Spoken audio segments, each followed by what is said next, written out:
like to call this meeting to order. It's the March 3rd, 2025 meeting of the Woodstock Inland Wetlands and Watercourses Agency. The time is 7:06 p.m. and we'll begin with a roll call. Mark Parker.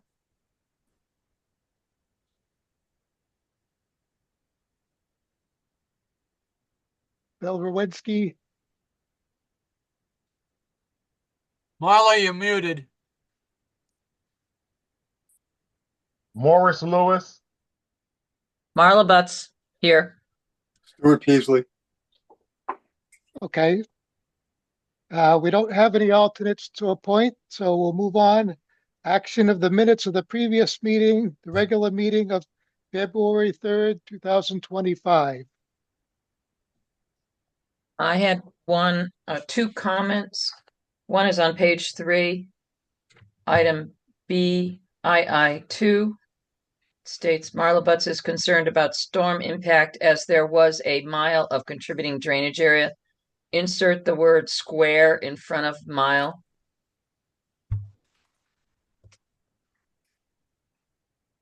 And then a typo on page 4. Number 4 at the top of the page. Authorized work to provide and provide opportunity to photo doc. There's missing an O on photo. And then lastly, one comment on page 5. The minutes are correct, is what I said at the bottom of the page, second line from the bottom, that I noted that it's Johnstone Dam, not Johnstone Dam, it is Johnson Dam. I was incorrect. It is Johnstone Dam. I looked it up on DEP's records. Johnstone Pond Dam. I will have to go and look that again. I think it just said Johnstone Dam. Okay.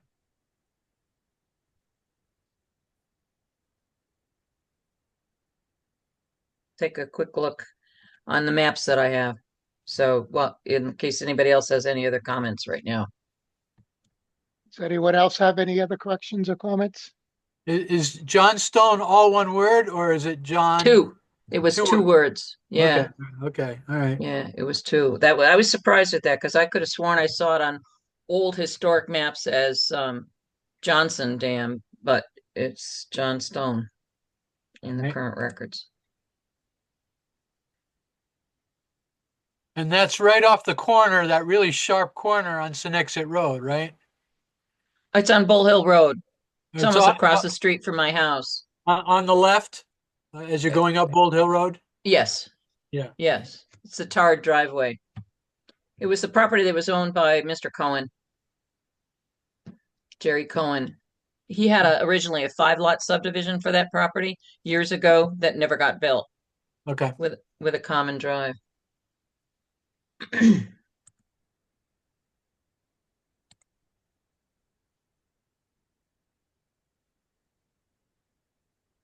That's all I have.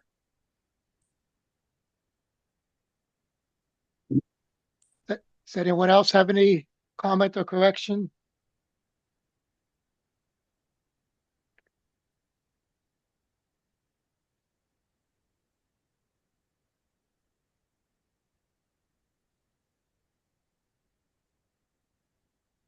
Oh, I'm looking up on the water quality classifications map, and it lists Johnstone Pond. Yeah. So and it's one word, Johnstone. So it would be Johnstone Pond Dam. That's what I thought. Thank you. We're correct.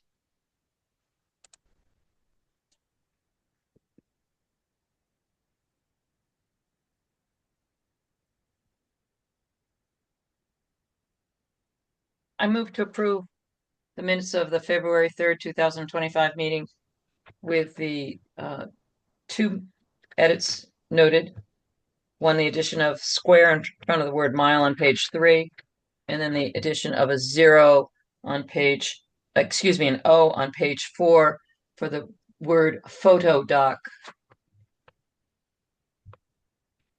And then on page 5, John Stone, all one word. Yes, Right. Yep. it should say John Stone, one word, John Stone Pond Dam. But I Correct. think the minutes were correct as far as what I said. It just put John Stone together as one word. Yeah. And so that would be B on page 5, 8BII. The first John Stone should be John Stone Pond Dam. And then 1, 2, Correct. 3, 4, and then the fourth line down in that same II, John Stone, all one word. Correct. Yep, yep. Okay. Got So it. the motion should include those two edits. Second. Okay, we have a motion by Marla Butt, seconded by Mark Parker to approve the minutes of February 3rd, 2025 regular meeting with the edits mentioned. All those in favor, is there any further discussion? All those in favor signify by saying aye. Aye. Aye. Aye. Aye. The vote is unanimous, so that we've approved the minutes with the corrections. Moving on now to citizens' comments. Is there anyone who has a comment that is brief in nature and doesn't refer to anything that is not currently on the agenda?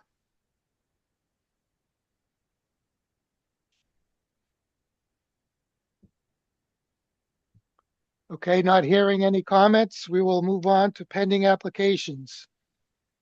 Application 10-24-48, 0 Route 169, map 5167, block 12, land unit 06B, Morris Lewis for W Investments, new single-family home. So Dan, what do you know about updates with this latest So we've uh, taken in design? a new site plan, incorporating revisions that the commission requested, notation that they're delineated by Joseph Thoreau. The commission also asked to see a representation of the regulated area now depicted. And I believe there is a sequence. On the second page, Dan. Yep. Okay.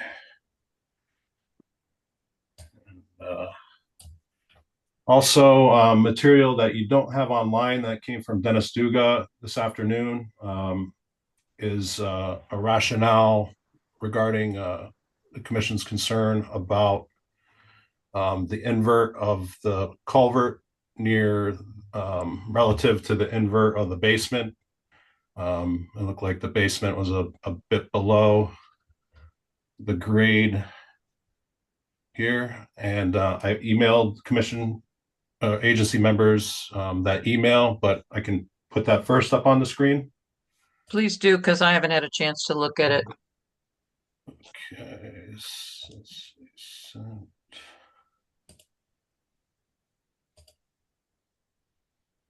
Okay. And maybe you can just read the response, Make it bigger. because I can't see this on the screen. So I stopped at the wetlands office today after having reviewed in detail the cumulative correspondence we had, just to let the commission know that yesterday I went out and took a look at the site, only because I was wondering whether or not there was a potential vernal pool located at the wetlands that are at the north side of the property. Based on aerial photography, it looked like there could have been some pooled water at some point in time when the photographs were taken. But when I went down there, I noticed that the amount of vegetation that's in the area would not be indicative of a vernal pool. And at the same time, I tried to look to see this ditch that was photographed in the cumulative correspondence that we that was posted online that showed a ditch coming from the property from the north. And I really couldn't see it too well. I don't know if it was because of snow cover or what, but it looked like there's shallow to bedrock in that area. And I'm not quite sure what the purpose of it was, other than perhaps to try to direct water from Route 169 away from their yard area and drain it down towards to the south on their property. This work may have occurred in the upland review area based upon what the photograph shows, but it was unclear to me. In any case, there is no vernal pool, but at the same time, when I was looking at the map, I noticed that the elevation of the inlet invert of the cross culvert was 495.4, but that the house basement foundation was 490, which would leave it 5 feet below grade of the invert to the culvert, and that the wetland system looks to be about some place just below between 498 and 496. It's in the 498, between the 498 and 496 topo lines. So that led me to be concerned about the basement potentially having water problems, being 5 feet below what the invert of the cross culvert, and possibly much of the wetland system. And that house being so close to the wetland system, thought that there could be exfiltration from the wetland system into the basement area, even though it's got a curtain drain or footing drain. And that's what I raised to Dan and asked him to contact the applicant and see if we could get an answer. So I've blown this up a bit on the screen. I don't know if everybody can read it a little bit. Marla, would you still like me to read it out? Yes, please. Hi all, Dennis brought this to my attention, to which I can only respond in my layman's context, but also construction experience. Formerly 20 years as a licensed builder, secondary to my real estate brokerage. While Morris has built a lot more homes than I have, we did sell and deliver 51 modular homes out of our union office. So this is Dennis Duga. He says, the site plan shows basement footing drains that are gravity fed to daylight with no difficulty at all. The grade is such that the pipes don't even have to travel that far. Standard construction method per construction cost estimating at UConn is to tar the foundation exterior wall, so water draining towards the house drains down to the exterior footing drains. I've had very few wet sites where we also did footing drains in the interior sides of the footing and brought in some added sand before pouring the floor because water takes the path of least resistance. We never installed a sump pump, not like the brand new modular ranch we bought at 17 Playground Drive in Woodstock, which is on a flat double lot with hardly any drop in grade, too level for a gravity drain to daylight, therefore requiring a sump pump. The data shows that there drains pretty well. I presume a culvert will not serve to worsen the conditions. Please note that there's data from 7 deep holes performed there, 5 since July. Of 7, only deep hole 101, which is the one not next to the house like pits 100 and 2A, only deep hole 101 hit water at 94 inches of depth. The top of the foundation wall is at elevation 498. The foundation bottom is 490. The existing elevation at deep hole 101 is 492. They hit water 94 inches below at the existing elevation, at elevation 484.3 feet. Deep hole pits 100 and 2A were dug right next to where the house is going, which is not required by any code anywhere. The existing elevation where the house is proposed is 494. These 2 deep holes are 80 and 90 inches with no water, meaning down to an elevation depth of 487.5 and 486.7 feet with no water. The land has 2 percolation tests and drains pretty well. The old perk rate was 7.2 minutes per inch, meaning the 1 to 10 minutes per inch rate, which is the fastest, not too fast under 1, allowing for the smallest square footage septic system design allowed by code. The newer rate is 13.3 minutes per inch, meaning the second fastest rate. 10.1 to 20 in the 1 to 60 per inch public sanitation scale, which goes by increments of 100 to 100 to 60. Mm. The 10.1 to 20 rate is probably the most common rate I've seen over the years, and the proposed design is based on this. Thank you. That's my layman's explanation. Best regards, Dennis Duga. Thank you, Dan. You're welcome. So I'd like an engineer's opinion on this, if I could. Okay. Good evening, everyone. My name is Dave Smith, and I am a professional engineer, a land surveyor, and I work with Paul Archer, and we developed this plan. Thank you for the opportunity to read this note from Dennis. He did a pretty good job. I hadn't seen it before, but he did a pretty good job as a layman, sort of trying to explain away what the concerns are. There's a couple of things happening here. It's not uncommon in these type of soils to have modeling 24, 30 inches down, which our test pits generally reflect that sort of a range. That's an indication that for several weeks out of a year, habitually over and over and over again, there's a presence of water which excludes oxygen, causes the soil to change its color, not its texture, but its color. And we use that as a design criteria for siting septic systems and so on. The footing drain is provided around the house for that very reason.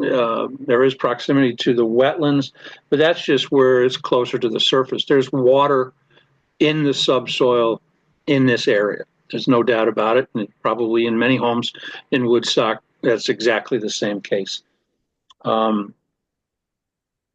I believe that with the damp proofing that we do on foundations now is to meet current building code, an external gravity drain will provide very adequate protection to that basement. It's several feet down on the northwest corner, but on the southeast corner, the natural grade has that basement 3.5 to 4 feet down. So it's typical construction when you have a site with grade. In fact, we prefer that over sites that are dead flat that people insist on having basements on. One of the things that I'd like to point out is when this top of frame or top of wall and basement elevation were first published, if you will, that was in response to what we were doing with the septic system. And recall that the earlier drawings had two smaller pipes, less fill depth over the wetlands. And this would have allowed a comfortable ride up to the house. Now that we have a larger single pipe with a greater depth of fill, it could easily accommodate a top of wall 2 feet taller. That would not be uncomfortable as a home. This will work, that would work. A little bit has to depend on the builder and what they have in mind as far as how they're going to grade around the outside of the house. But I just throw that out there as a consideration. And while I have the floor, I'd just remark that Dan correctly identified those three tasks that you asked us to put, revisions to the plan. I would like to say that the 24-inch pipe afterwards, I went and checked it. And because pipes come in kind of nominal sizes, that particular pipe had 99% of the capacity of a 50-year storm. That was at the 24. So bumping it up another increment more than adequately covers any extreme water that's coming here. The idea is not to restrict the flow from north to south in any way. This large pipe will surely do that. and allow for a safe and serviceable crossing for the future residents and any emergency vehicles, that sort of thing. The sequencing shows a preferred construction timing sequence that would be typical of trying to get that culvert in place ahead of the real heavy lifting that's associated with constructing a house. So we don't have trucks and equipment just mud bogging their way from one side to the other through the wetlands. So I hope you'll find that to be acceptable. And though that completes my summary, but I'm happy to answer questions. Quick question. Do you expect that the footing drain for the house does it have the potential for dewatering the wetland system?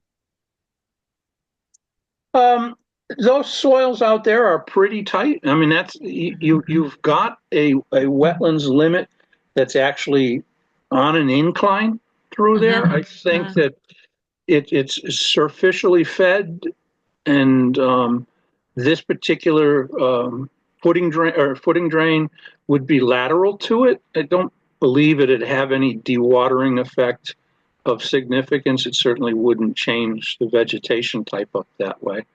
Okay.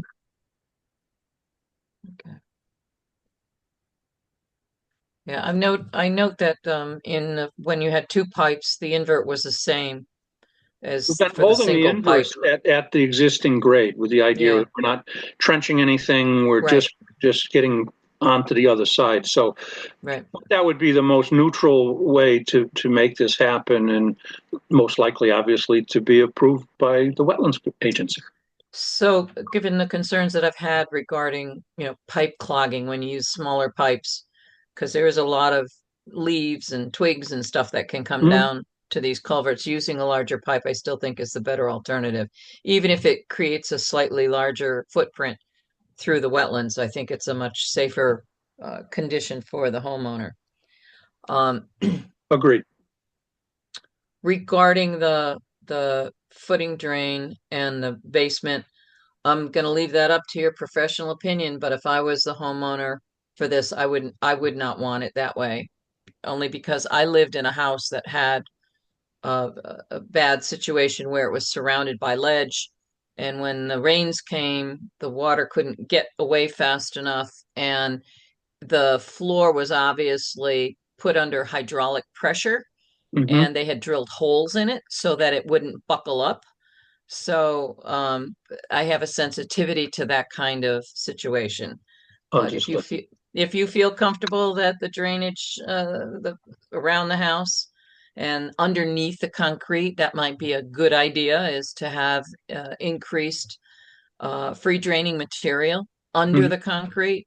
I know somebody who actually put 6 inches of stone underneath their concrete just to make sure that it free flowed and had no backwater. But anyways, other than that, I don't have a problem. I mean, I don't think necessarily, except for the possibility of dewatering the wetland with the footing drain, I don't see that as this. If it's an issue with the house, I think it's the issue for the property owner, the homeowner, not for us.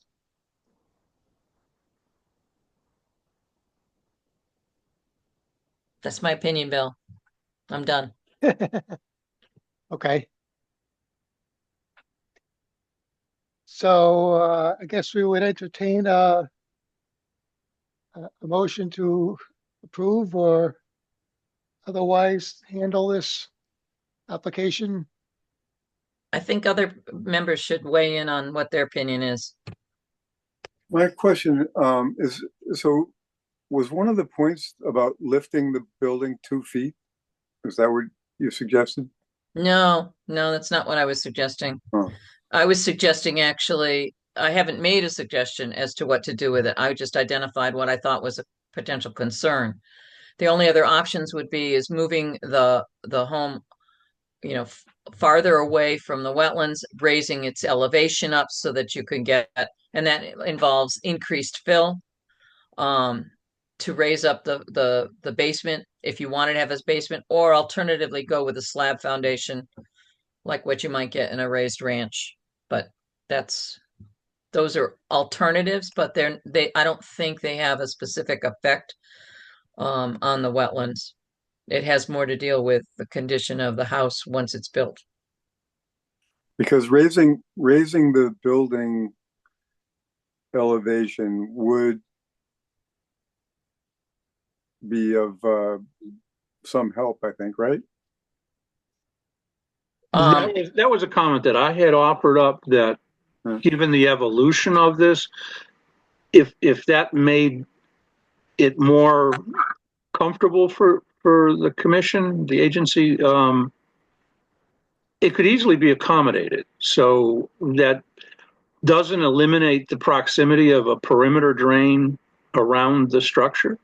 Bear in mind that this lot was created some years ago with no wetlands being flagged at all on it. This is the area that was originally tested and retested, found to be suitable for the septic system well house combination that you see there.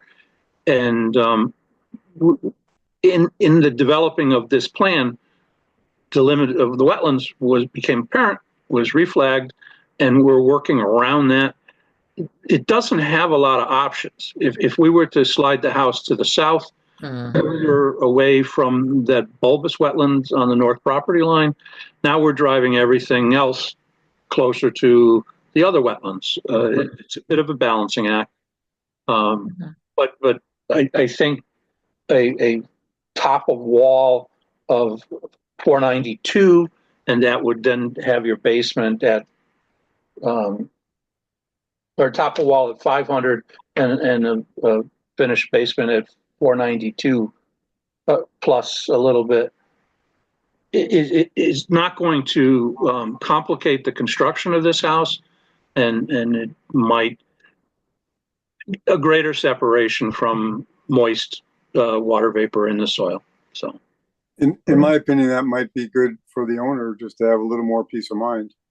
Well, the owner is or the developer is on the call, and okay. I think that those are questions. There's lots of fine details that have to be dealt with. But I think our goal tonight is to see if we can get your approval so that we can go to the next step. Yep. So here's the option. If we approve it tonight, and then the developer decides that he wants to make a change in the contours or change whatever, he can come in with a plan modification. If the person who's getting the home doesn't feel as comfortable about it, they can always do that, as long as the scope of the work in the wetlands is not increased. Well, I guess I don't know how closely things like that are monitored, but I know that we often go out and make field accommodations as needed, as long as it doesn't get closer or drive fill closer to the limit of disturbance.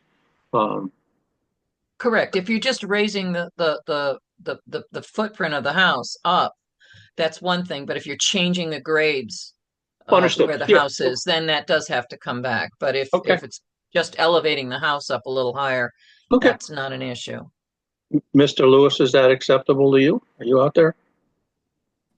Yes, that's acceptable. I can raise the house up higher but keep the house in the same spot that it's in, but just lifting it up higher. It wouldn't take much. I mean, just a small bump and you'd have it. Okay, perfect. I'm satisfied with the design and the changes that have been suggested. And I personally don't think that the footing drain, and the drainage around the house would have any more impact of draining the wetlands than would the leaching field, as the leaching field looks to be about the same distance from the wetland area. So I don't think that's going to happen. I don't think I have to worry about the wetlands system being drained. So I'm satisfied with this.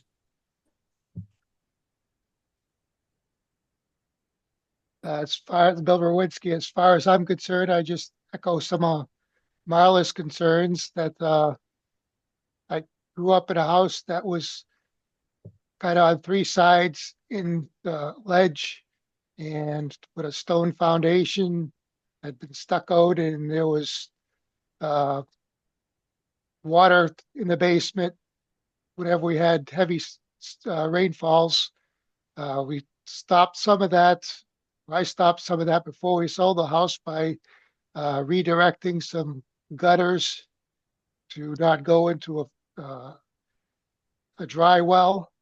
But there still was that possibility, and I believe it did happen that with some excessive flow that the basement did flood.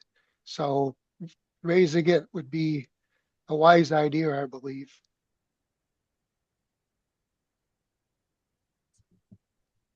Anyone else?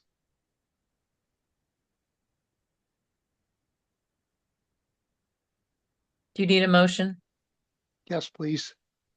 I move to approve application 10-24-48, 0 Route 169 for Morris Lewis for W Investments LLC for the construction of a new single-family home with a watercourse crossing the wetlands. Excuse me, with a driveway crossing across the wetlands.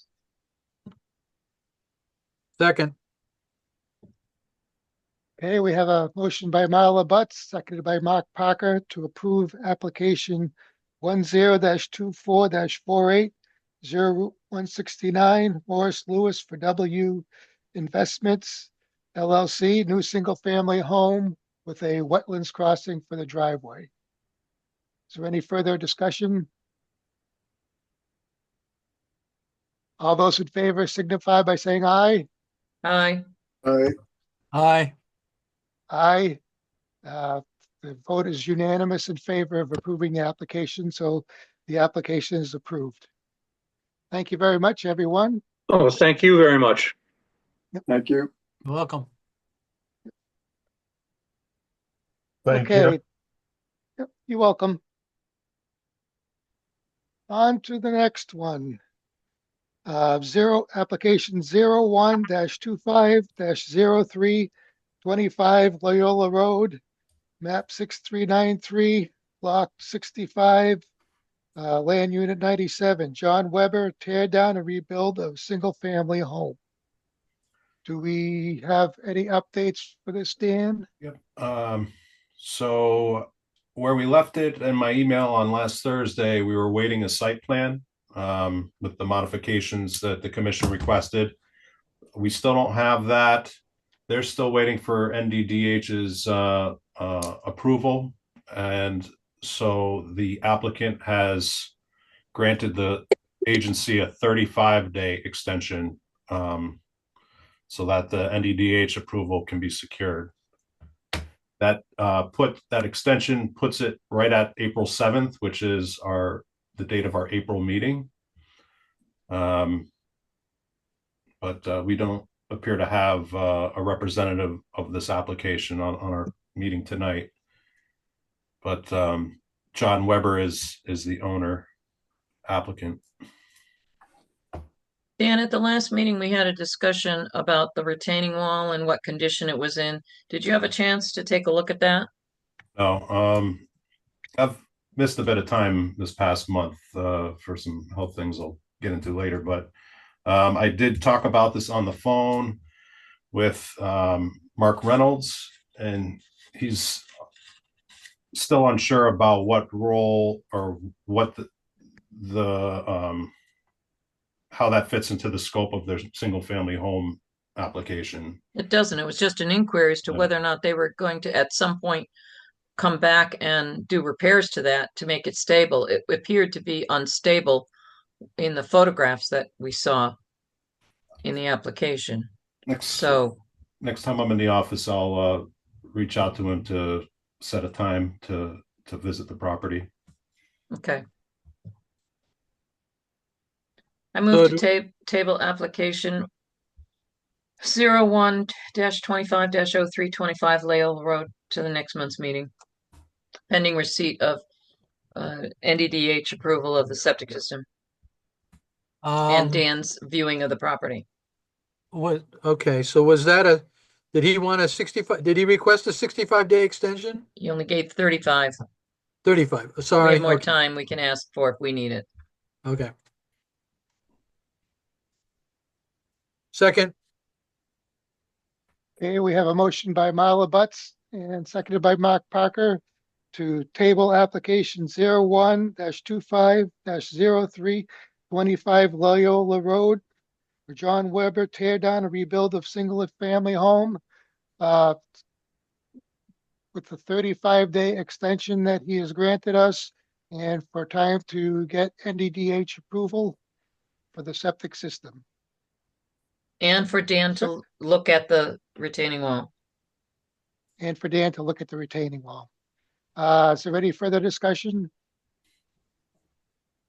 And the intent of Dan looking at the retaining wall is to see if there's action What- that would be uh, wise to be proposed at this time. Uh, Any further discussion? All those in favor signify by saying aye. Aye. aye. Aye. The motion is unanimous and we have approval to table this application. Okay, new applications. Application 02-25-06, 0 Route 198. Dave Elliott, ruling for use permitted as of right, dry hydrant installation. So I'd spoken with Chief Elliott and invited him to this meeting in case you guys had questions, and he did say he'd be here, but he's proposing an installation of a dry hydrant on property off of Route 198.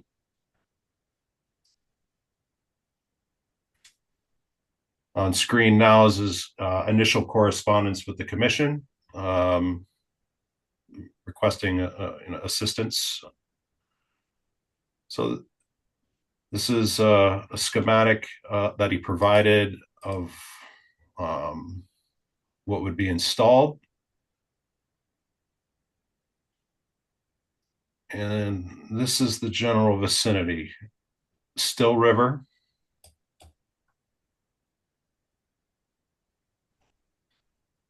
And he also did provide documentation from the owner, an agreement that he supplied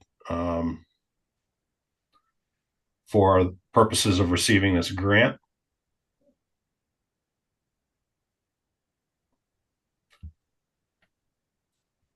I don't know if it would be helpful if I put it up on our GIS, since it's kind of nebulous location in its presentation here. So Dan, is he planning to, this is Bill Rowinski, is he planning to pump from the river?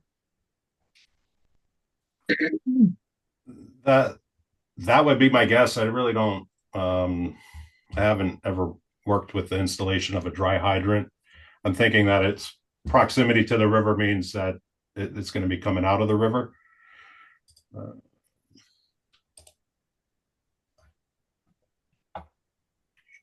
Yeah, the way he's Bill, the way he's got it marked on the PDF 02-25-06 makes it clear that he's on the east side of the highway, but north of the riverbank. The river runs kitty corner across the highway from the northwest to the southeast.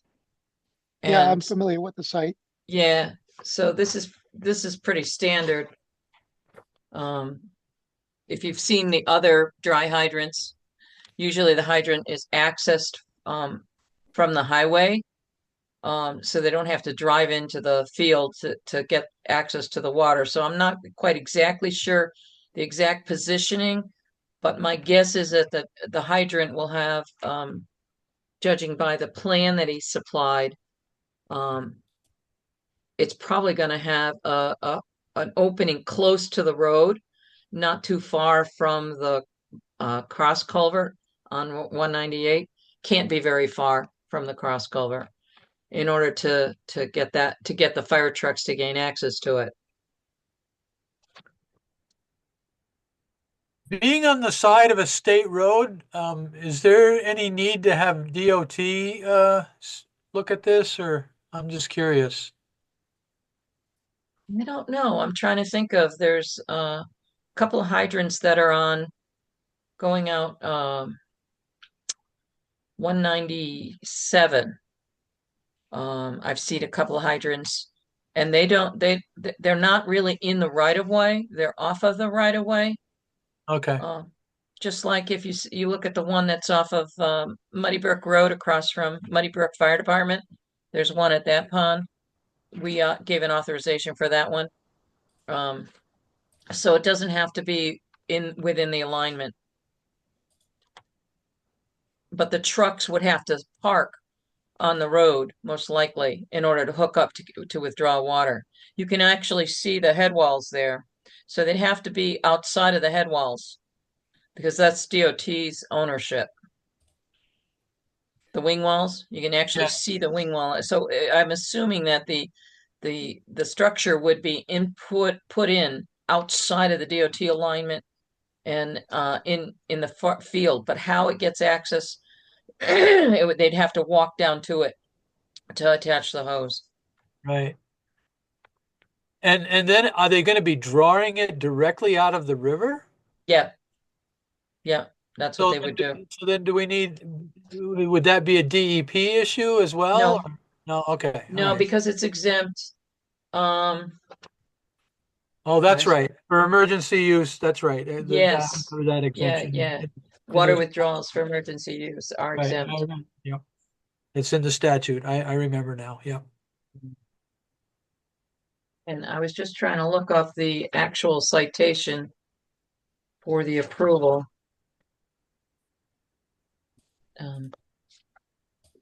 So it's cited in section 22A 40, subsection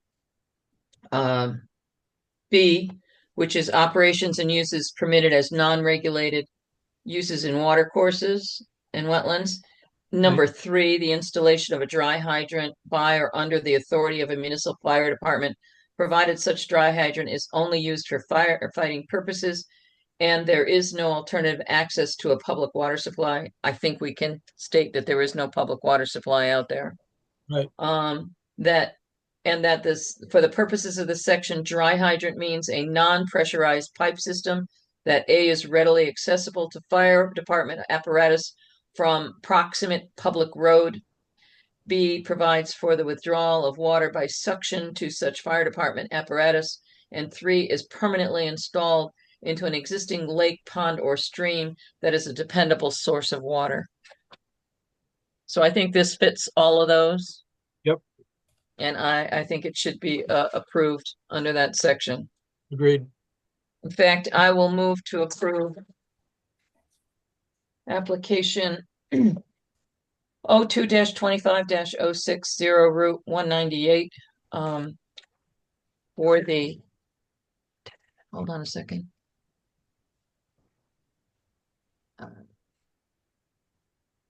Bungay Fire Brigade to install a dry hydrant as a non-regulated use under section 22A-40, subparagraph B, subparagraph, what did I say, 3? 3.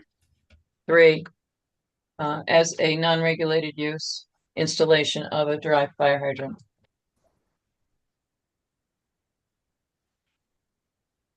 Second, Okay, we have a motion by Marla Butts, seconded by Mark Parker to approve application 02-25-06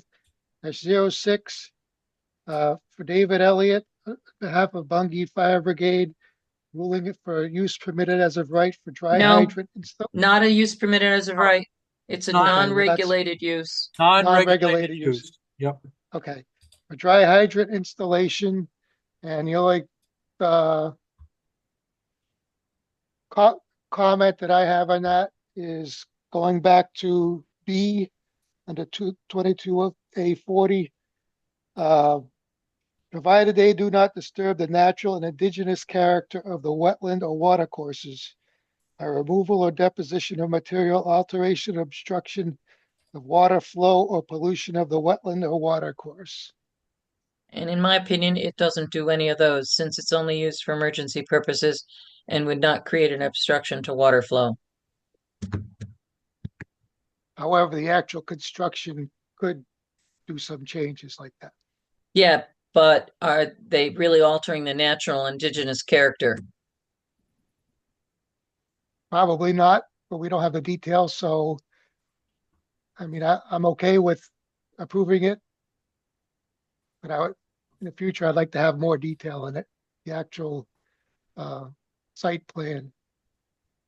Maybe that's some guidance that we could give in the future to the fire departments to how they might be able to pull it together. We could probably research our records to find a dry hydrant that was designed up correct, given a plan the way we like it. I think 'Cause the we- two Muddy Brook ones were like that. They had a site plan. Yep.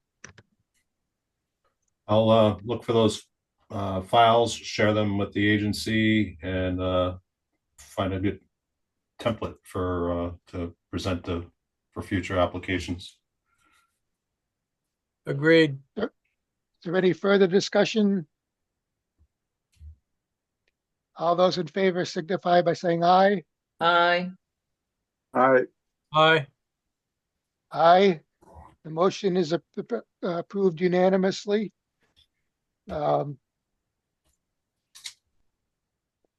Maybe It's for the unanimous approval. recording, maybe for the recording secretary's benefit, that's approved under section 22A-40 of the Connecticut General Statutes, subsection B, paragraph 3.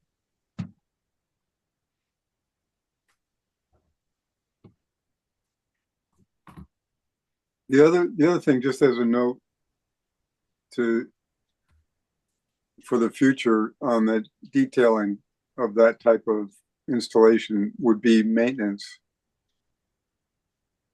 Since it's a water course. So if they wanted to come back, if they had to do maintenance, like some ponds have to do maintenance, they would come back and get an approval for that. For dredging the inlet. That's why the detailing is important, I think, because it being subjected to the water course constantly flowing, there's going to be change.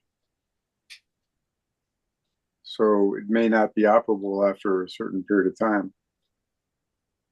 I don't know what we're also assuming that there is a sufficient reservoir body there to get water from, and that they're not planning to excavate a retention area within the river to create such a body. But that's why we need more detail. Yeah.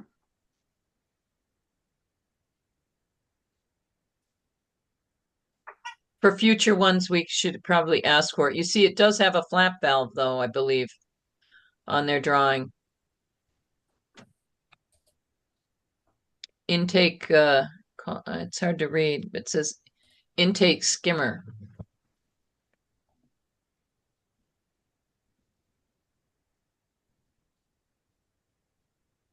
I think if we just provide guidance to the fire departments, that might be helpful to them in the future. And if we can probably do something and come to a consensus of what we would like to see and just send it out to the 3 fire departments, then that would probably eliminate some back and forth. I'm looking, it might be intake strainer, STRAINER. I think you're right. Yeah. So it's like a screen. I don't know if the embankment is that steep at that location or the depth of the water course is that deep.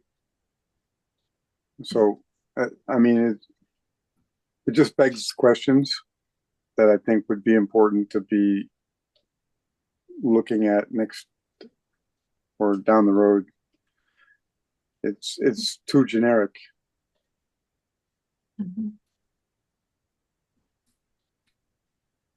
Okay, well, we've approved this application. Let's Keep it in continue mind. on. Yeah. Yep. Administrative business. Transfer 02-22-05 215 Crystal Pond Road, map 6385, block 39, lot 70, land unit 36A, James and Kathy Barlow to John Barlow, new single-family home. So there are a couple processes here. John Barlow, son of James and Kathy, is requesting to have this permit transferred from his parents to him. And subsequently, he would like to modify it. These are two separate administrative actions. First, in the order of operations, is the transfer request. We have John's signature as the prospective permittee and James' signature as the current permit holder. And this is John has purchased the property and is the owner. Per our GIS and assessment data, that hasn't caught up with this deed here. So I wanted to be clear that John is the owner.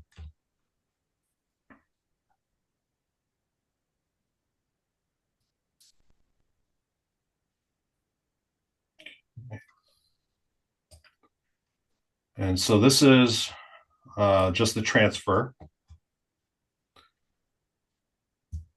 You need a motion, Bill? I would presume that would be appropriate. I move we approve the transfer. Second the motion. Okay, we have a motion for Mark Parker, seconded by Marla Butts to approve the transfer of the wetlands permit from James and Kathy Barlow to John Barlow. Ready for the discussion? All those in favor signify by saying aye. Aye. Aye. Aye. The vote is unanimous. So now considering the modification to that application 09-22-05 215 Crystal Pond Road, John Barlow, new single-family home. And we have at least the new site plan. Yes, we do. New site plan. Let's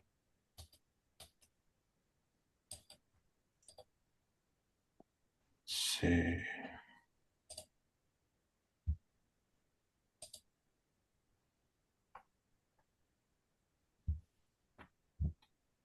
So we have John Barlow on our meeting here. If you'd like him to talk about some of the differences, and then we can go back and forth between the new proposal and the previous approval.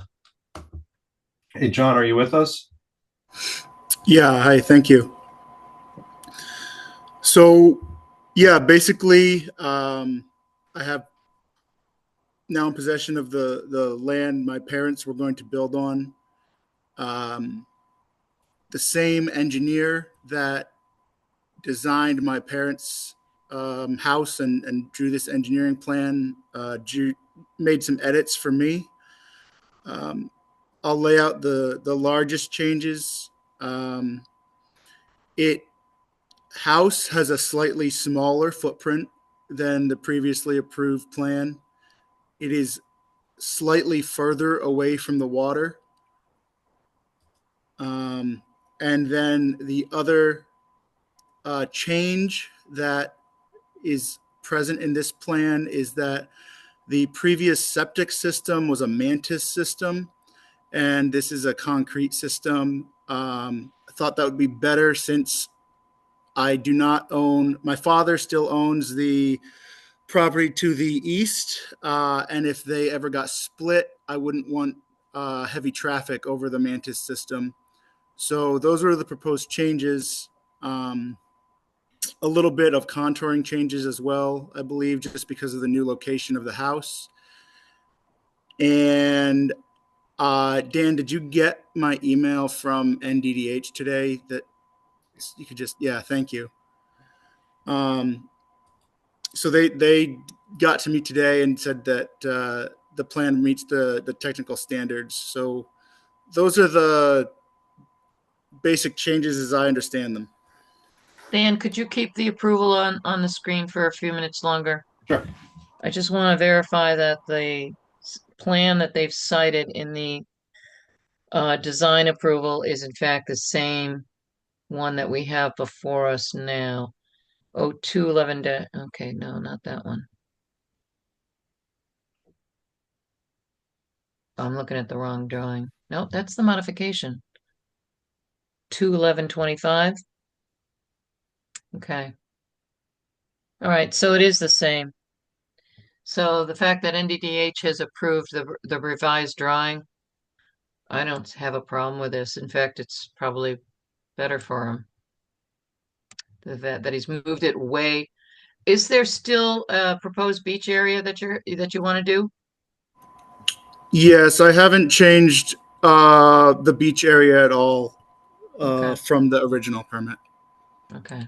So other than the size and location of the house, everything pretty much else, and the septic design change, everything else pretty much stays the same. The grades are pretty much the same.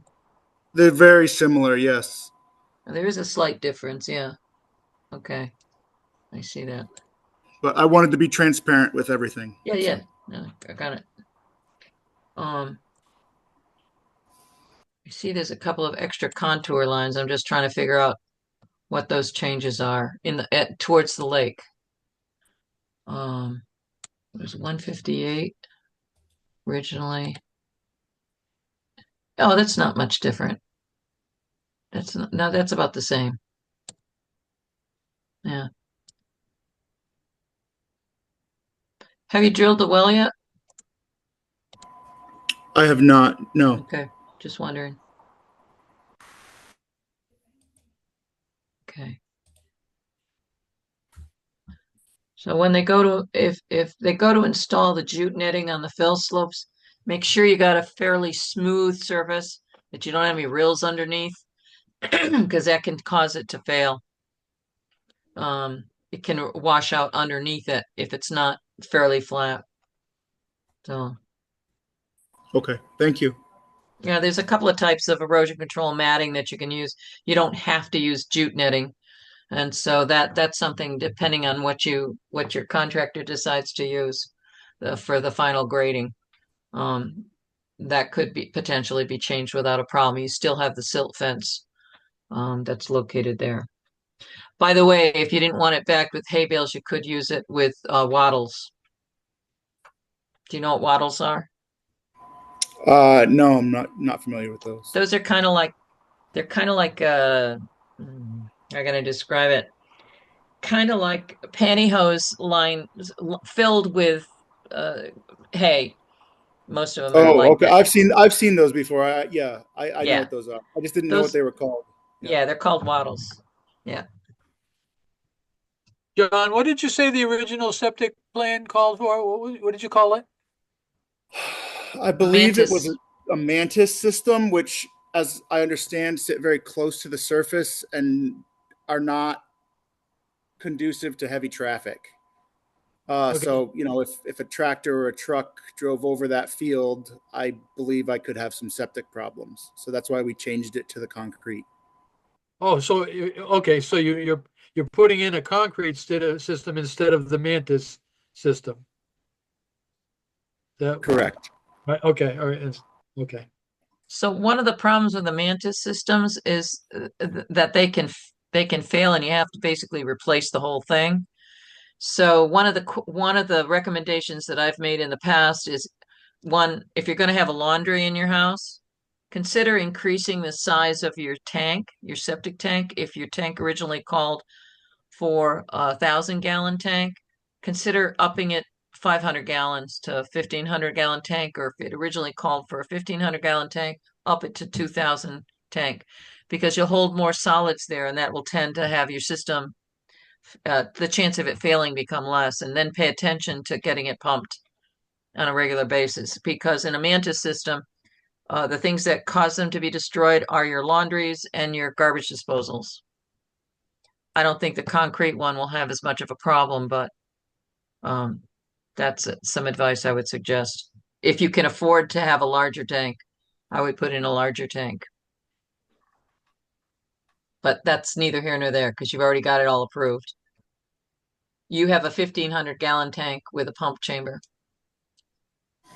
Yeah, and it is for a 5-bedroom house. Mhm. Talking with Norm at Killingly Engineering, he got it approved for a 5-bedroom house, even though architecturally it's a 3-bedroom. Mhm. There are 2 common areas, or 2, I guess, areas, office and Mhm. storage, that are technically bedrooms. So hopefully I won't have to use up to that, 1,500, but it is approved for that. Okay.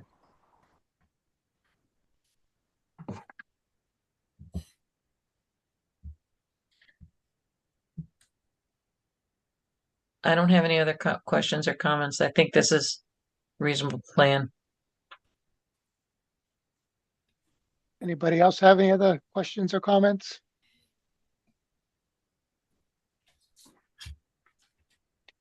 So I would entertain a motion to approve this modification. I move to approve modification of transferred permit 09-22-05, 215 Crystal Pond Road, as shown in the modification request. Second. We have a motion by Marla Butt, seconded by Mark Parker to approve the modification request to 09-22-05, 215 Crystal Pond Road as presented in the new map. And as the result of from the transfer.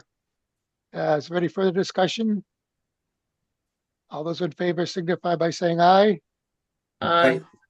Aye. Aye. I think I heard Stewart in there, so, I did. I was the first one to say aye. okay. All right, so the motion is unanimous, so the modification is approved. Okay, thank you, John.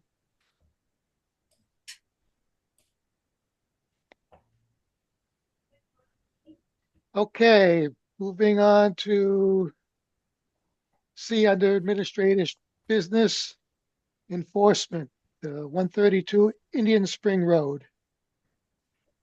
I have not been able to make any progress towards the Teresa Truong inquiry. I was hoping that an application that we received for another property of hers would lead to an opportunity to have that discussion. And so far, her contractor for that job has not provided a site plan or a fee for the application they submitted. So I have an incomplete application there. When did you get that, Dan? Do you know when that application came in? I'd need my spreadsheet in front of me. It was an 01 Okay. January application. Okay. So February would be the first 30 days. March would be the second 30 days. I'm just trying to think of, I'm thinking back when we were at the Kakiwik conference, they were talking about when you get an application, even though it might not have the fee and it might not have the stuff, you really have to make a decision within 65 days. And since it hasn't been showing up on our agenda as an application that was received, even though it's incomplete, we're the ones that have to make the decision on incomplete applications. So I think next meeting agenda, I think it should be put it should be put on the agenda. Does it have an application number? Yes, it does. All right, then it should be as a pending application and we'll deal with it then. Okay. And I would suggest that you contact the applicant and notify them that if we do not receive the fee and a site plan, that it will be denied. I will.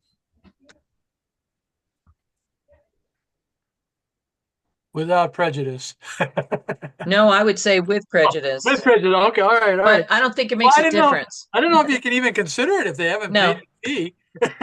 No, you can't consider it one way with or without prejudice. I don't think it applies to Yeah. applications. Right.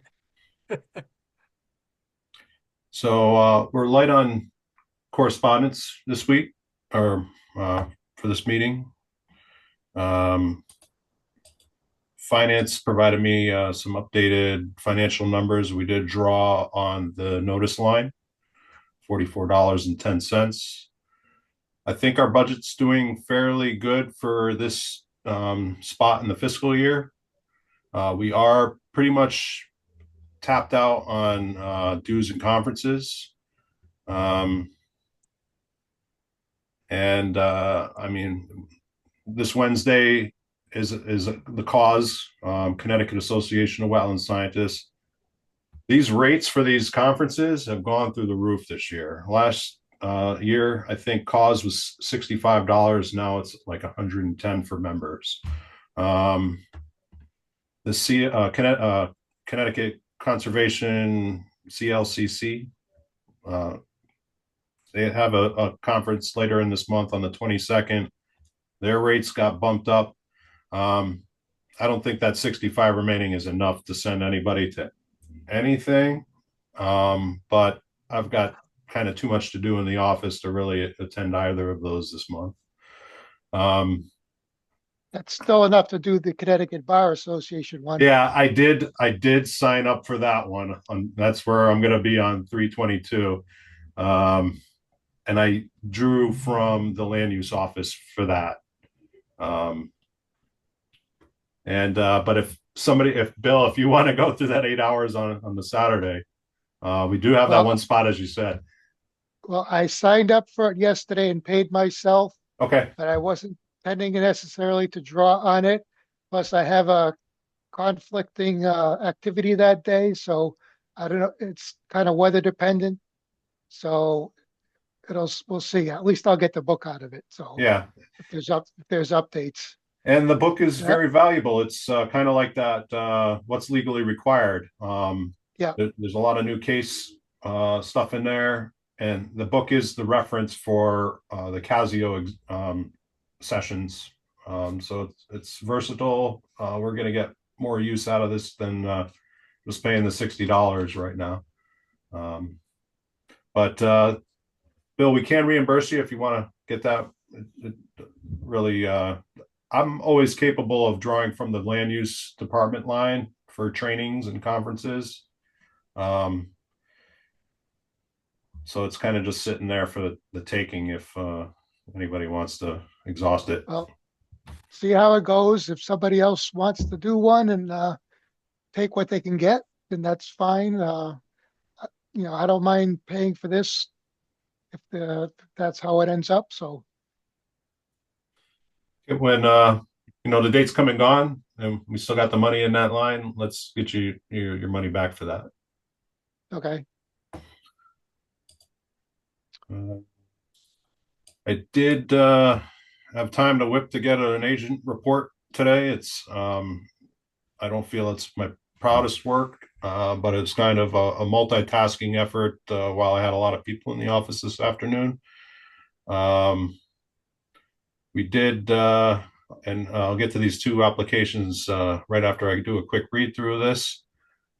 Two agent approval type applications for work in upland review area. Both were agricultural in nature. These applications are located in the attachments section. Marla made the wise. So I've been digitizing all these applications and I want to keep them all up online. And it may Marla said, it just reminded me of the common sense that it makes sense just to add these to the meeting page so we can discuss them. They're still in an appeals period. They were noticed in the paper, I think on the last Thursday's edition. And that was one for the Woodstock Fair at the cow barn, right now where they show the cows, walk them around in the circle area right next to the cow barn, in front of the cow barn. They're proposing a covered 40 by 80 show ring. This is just gonna kind of be like a carport in a sense. I'm looking for a little bit more detail on what was provided to me, either a narrative identifying or the type of ENS and depicting the placement on a site plan. But I felt this was something I could chase him down for. He is out of town, the contractor, Steve Donahue. And so with that one, I'm kind of holding the zoning permit hostage, until I have that additional detail, but this is also through an appeals period. So there won't be any issuance of the zoning permit until it's past its appeals.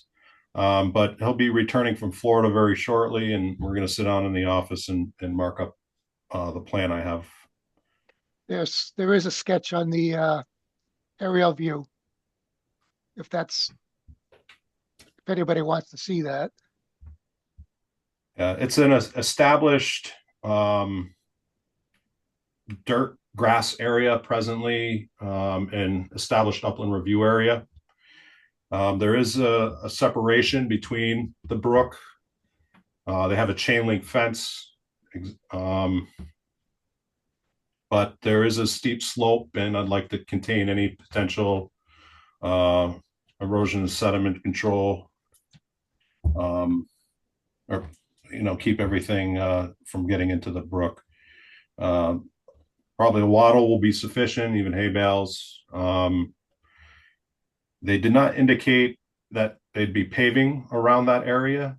If you notice on the cow barn, there's paving all around the building. And that's something that if they intend to do, paving in an upland review area is within the jurisdiction of the Wetlands Commission. And I'd be requesting, any detail pertinent to that. We also had an address on Route 171 for, this was a 100 by 50 pole barn for Jordan and Jamie Wells. So this is a property that has a special permit for a kennel. Delia and I discussed this. This barn is intended by the applicants to be for their personal use and agricultural use of I think the 40 or plus acres that they own.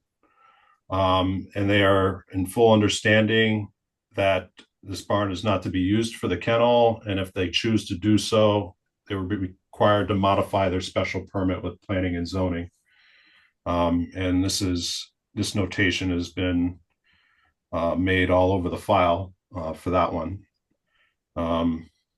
It did have a contentious run through the special permit process when the kennel, when they were first proposing this kennel, but there hasn't been any subsequent complaints related to their activity. I think kennels are sometimes contentious, and you have to see how they play out. And this one hasn't caused any issues for their neighbors that have come to the office's attention.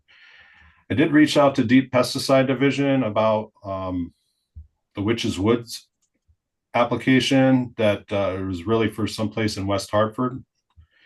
And they have not gotten back to me, and neither has the applicant for that. And I will. What do you mean is for someplace in West Hartford? So we received periodically we receive these they're copies of applications that DEP will be reviewing for pesticide use in state waters. And this would be forwarded to us just for our local FYI from the applicant. So we got an application that said Witches Woods all on the top, and in portions of the application referenced Witches Woods, but the substance of the application actually referenced some Scarrett's Pond in West Hartford. Oh, So I don't. Is there work to propose at Witches Woods? Shall we be receiving a Witches Woods application, or is this application just really for Scarrett's Pond and they misidentified who to send it to? But I still no word back from either the Deep or the applicant. But that's something I wanted to report on, and I'll continue to try to chase them down this week for answers to that. It's kind of this report is a little bit abbreviated. It was a little busy in the office at the second half of the day. My outreach to Morris Lewis turned into outreach to Archer, which turned into calls from realtors that are already in contract about this property. And then meanwhile, people walking in and rolling out site plans and with questions.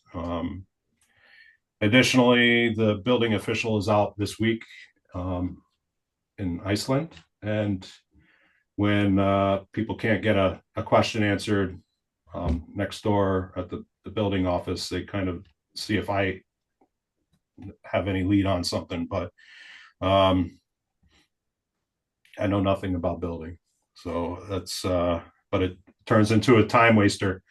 They'll ask a question 10 different ways to see if, they can ask it in a way that I might know how to help them, but I don't interpret building code. So I've missed a little bit of time each week in the past month for different tests. I've kind of got something going crazy with my gut. Tomorrow I have a CAT scan, and I'll be out of the office in the morning. And I got another appointment on Wednesday morning at 8 o'clock. Might miss a little bit of that time in the morning. So I'm just trying to rein in the pile. But let me show you what I had here for those two applications real quick. The Woodstock Fair.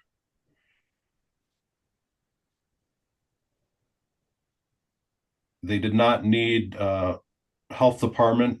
They offered them a refund on the application they submitted. And let me get that plan up. And this is just a markup of an existing site plan that the fair had previously. This is the area of the proposed show ring. It's kind of where they keep a set of bleachers and walk the cows around and other animals over here.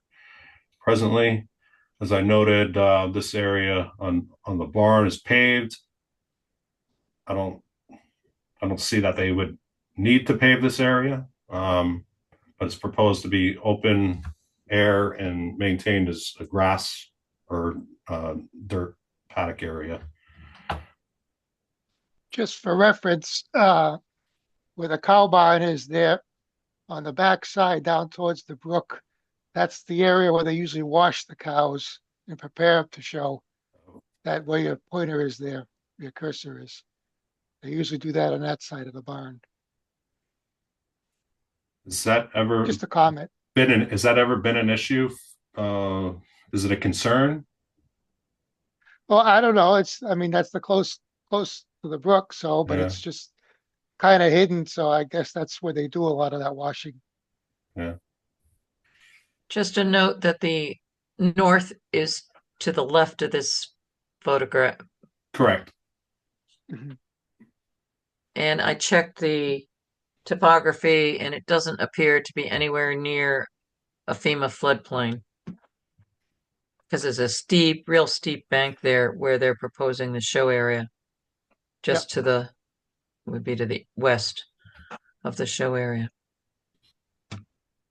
I would like to have any application that comes in, whether it's a wetlands agent approval individual, to be showing up on the agenda, either under pending applications or new applications, even if they're approved by Dan. If they're in the period of time where they're subject to review, I think it would be of useful, because the reason, what brought this to my attention, that I spoke to Dan, I think I sent an email yesterday asking them to be posted because I saw the legal notice in the in the Woodstock Villager that he had issued them, and I didn't know what they were talking about. So I think it's of value that any application that comes in, if it gets a file number associated with it, it should show up on the agenda either under pending application or new application. If it's one we haven't seen before, then it would be under new application. And then if it's been previously put on an agenda in a prior meeting, then it should be under pending applications. That way we won't end up being surprised by anything if somebody decides to appeal it, or like in the case of the incomplete application, we won't run into an issue of having an application that's not had a decision rendered in 65 days.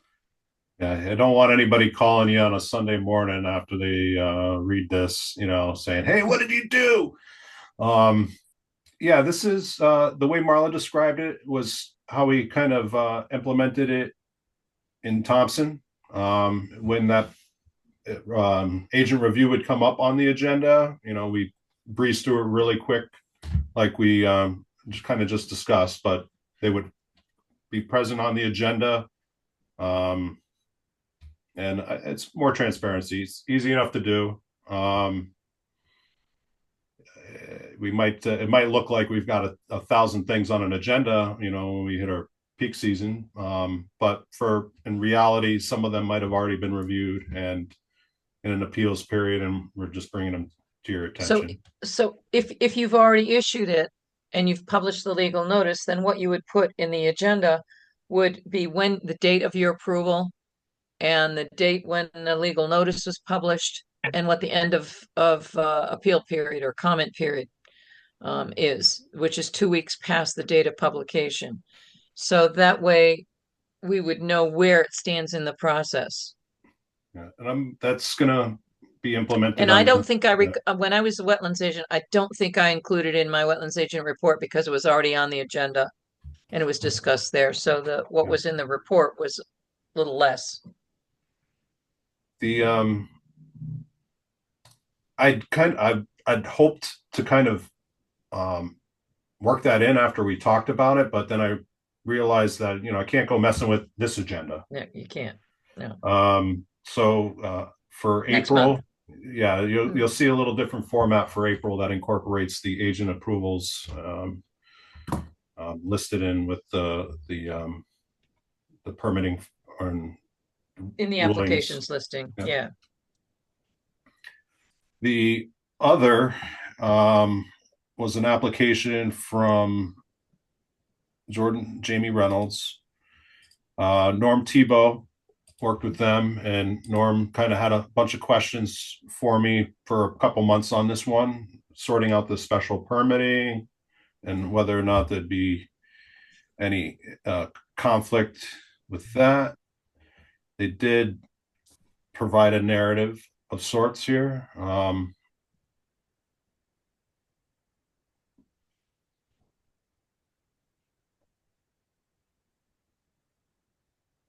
Let's see what else we got here. They did get their health department approval. So this is what Norm came up with.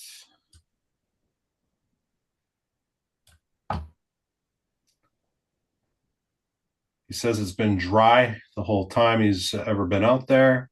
Our GIS doesn't depict any polygon but it doesn't change what you find on the ground here. This work is close to the entirety is in the regulated area, but it is upland review area activity proposed as agriculture. Yeah, Dan, can you zoom on that, in on that a little more?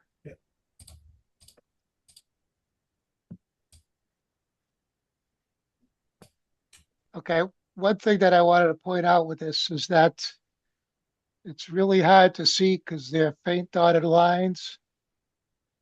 Oh, the And topography. although, yeah, the topography. So they say there are wetlands there and it looks like it was flagged. But if you look on the left side, the light dotted line, dashed line there is 178, I believe. And you see how that loops down close to the barn and then goes alongside the barn and back up and into the wetlands and around and back Ah, yeah. towards the barn.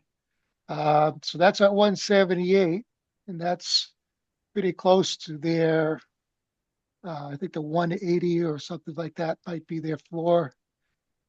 And then the next one over is 176, which is, another one of the contours on the right outside the barn. So the whole thing together is not too much. I can't really understand how the wetlands is kind of flowing from left to right, and it doesn't look too obvious how it flows.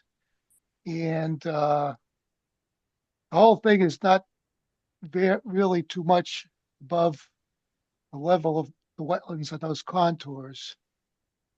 And the other thing about this is there's going to be a lot of runoff from the roof and doesn't show anywhere where the runoff is going to go. I don't know if anybody else has any comments on that. Well, since it's not work actually in wetlands, and it could have classified as an agricultural use, Mhm. as a use permitted as of right. The fact that they got a wetlands agent approval is probably more than what they actually needed. They could have come before the commission. And technically, those uses permitted as of right, non-regulated uses are for work in wetlands and watercourses, not in the upland review area. So I don't know how, from a standpoint of whether or not it would, the fact that it would have class if it was actually in the wetlands and it was essential to the farming operation, we wouldn't have been able to say anything about it other than it was a use permitted as of right. So, Yeah, I mean, I'd have to agree with you on that. It's just there's a few details that I would yeah, yeah. point out that could be No, of concern in the future. thank you, Bill. Yeah. It's an oversight of mine to not see a roof drain on that. There's other applications that Norm Tebow is working on with our office, and I can, ask him, quick question about this one if there can be some consideration into that. I mean, we wouldn't really want it directed to the wetlands, like, Well, it's clean water. yeah. If the roof runoff is clean water, they just need to just de-energize it Mhm. so that it doesn't I cause mean, erosion. it just could be a row of stone along the side of the building with no Yeah. gutters. So It's very possible that it'll have no gutters if it's a pole barn.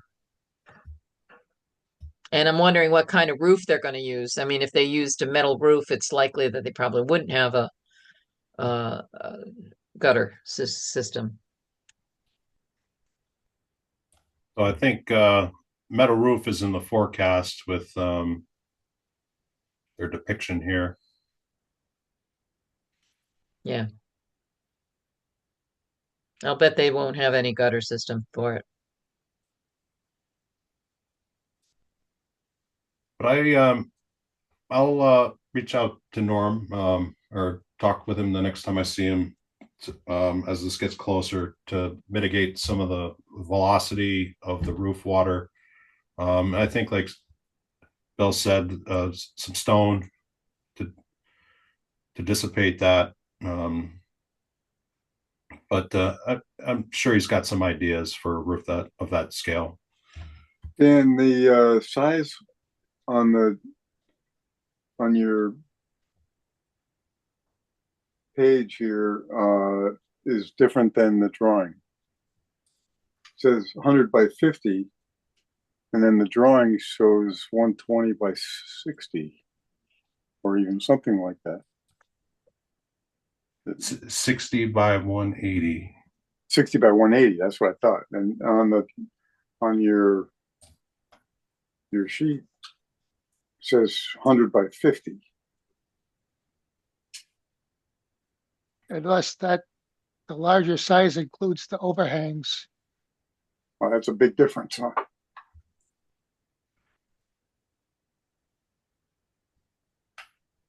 Well, if you look at the diagram, you could.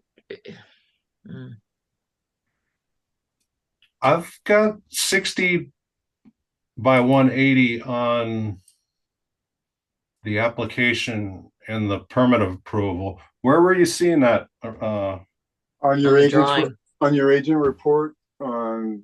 Okay. I'm sorry. That's just that's a typo. Okay. I don't know where what those dimensions are from. But it is 60 by 180. That's 60 by 180 is what That's what's on the drawing. yeah, Norm provided. That's what's on the application and what I referenced in the approval. Okay. Yeah. Yeah, not my best work on this today. Sorry about that. But it was noticed properly. And Kennel. So that's just for dogs, right? they have a kennel on that property, but they also have a single family home on that property. This the kennel that they they achieved through a special permit. This barn being for personal use in agriculture, Delia didn't see the need for that to be a modification of their special permit, as this was not to be used for the kennel. But they have been fully versed in that if this were to change in the future and that they'd like to use that barn for operations of the kennel, that a modification of their special permit would be required. It'll be one condition of approval for the zoning application that I get periodic confirmation of that.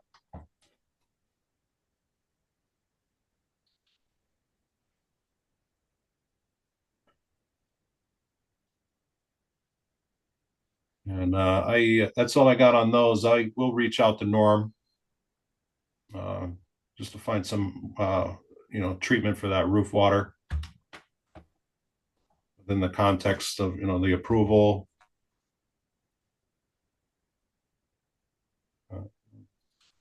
Did anybody have any questions?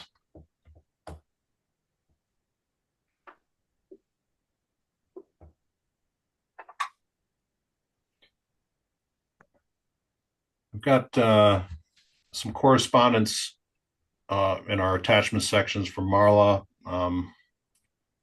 about the town GIS and website, and I included that as a header item in this administrative business section. I'll put that up on the screen. I don't know if Marla, you want to lead the discussion? Yeah. Yeah. So if you could put up the comparison map, that would be the reference wetlands map. It's the comparison. There you go. If you enlarge it a little bit. So what I found out is on the web page, they said under the layers for state wetlands map, they're using the map that you see there on the left-hand side of the screen. And that is not the wetland soils map, which you see on the right side of your screen. So remember where Solaire is? Solaire is that little pond up near the South Bridgetown state line. If you look at it, you can see it in the NWI map. It's a water body, not that one. Go to your left, go to your right, go to your right, go to your right, right. Your cursor, send your cursor to the center of the town lying nearest Southbridge, and you'll see a water body. Is that about right there? No, to the right. go right. Keep going, keep East, going, keep going, east, keep going, east. keep going. That blue right there. Oh, wow. Okay, that's the Solaire Pond. Now, if you look for that same, and you'll notice there's no wetlands showing around it. But if you look for the Solaire Pond right there, look at all the wetlands that are to the west of it. Then you start taking a look at other wetland systems, and you'll see that the wetlands are grossly under-identified in the National Wetlands Inventory. It has a different definition. So I got a copy of the contract that the town has. The town originally had 30 days when the first draft came up, which was in 2022. Apparently nobody checked the mapping. I don't think we as a commission were asked to review anything. They had 30 days to tell CAI, which is the company that does the GIS for Woodstock. They also do it. I did a little bit of research and I checked all the towns in Connecticut to see what systems they used. And Access GIS, which is what technically the website is, accessgis.com, it is used by 1, 2, 3, 4, at least 5 other towns, 6 towns, maybe a few more. And some of them, like Mansfield is one of them that uses this system. They have the correct map on theirs. And they also have other changes. So obviously in the review period, they had stuff added in or modified, which we did not. And so we're going to have to ask them to change that map. It is a GIS layer that is available. But in looking at what we had, in looking at what other towns had, there are other companies, which I don't know if when Ashley Stevens or the assessor at the time, the part-time assessor, whether or not she looked at other systems. It's my understanding that she chose this one because she knew somebody else who had it and liked it. And I don't find it to be as helpful or as useful as MapGeo, which is used by a number of towns. The pricing may be different. So I'm just wondering whether or not, I mean, definitely we should be asking for the map to be changed regardless. It should be the correct map, and it should just say wetland soils map. It shouldn't say wetlands map, as though it's the delineation of wetlands. It's not. It's just the general soils map. So if you go to Mansfield and you look at their stuff, they actually have like a disclaimer right in it, I think, if I recall correctly. But we're not the only town that has the wrong map. So this company comes out of New Hampshire, where as opposed to Applied Geographics, which was the company that does MapGeo, they're the ones I understand that originally digitized our assessors maps. And they had an office in East Hartford, and they're out of Boston, their main office. So I didn't know if there was going to be any interest on the part of the commission to see if and I've spoken to the new assessor. I can't remember her name. Lonnie Wright. And she is more than willing to, she doesn't care what GIS system it is. And Dan and I are both very familiar with MapGeo, and I'm thinking that they're just said to the town, because the town Woodstock did not update its vision software until just recently, and they're going to charge the town extra money for putting the updated version in of Vision, which is used for the assessor's office. But she's willing to go look at other services if we wanted to have that explored. So my question to the rest of the commission, while I'll pursue, I would like the commission to approve or make a motion, approve a motion to make the request to the assessor to have the correct map put on the GIS platform by CAI. That's Marlo, that's the USDA NRCS Yes, soils map. correct. Yep. And have it replacing the National Wetlands Inventory map, which we don't use anyways, much in Connecticut at all. But what I was wondering is, if I can get a motion for that, that I would draft it for Bill's signature to send to the assessor, requesting that change be made. But then I'd also like to ask the commission if they would be interested in pursuing a change in the GIS, investigation of a change to MapGeo. I would be willing to share. I would be willing to share my listing of all the towns and all their GIS. I have the links for all of their GIS applications now. And you can look at the different programs. I could send you that Excel spreadsheet if you want it, to take a look at what other towns have. Who does Putnam have? Do you know? I think Putnam has MapGeo. I believe they use Axis GIS, and they're the only. I think they were the one that was. Oh, they use that. We could use that. I can tell you in a second. I got to resort my table. Yeah, it's Axis GIS. Putnam is Axis GIS. Yep. Thompson is MapGeo. Right. Right. But there's also Ty Bond does some hosting. There's Maps Express. That's another company. Let's see. Map Express actually is used by a number of people.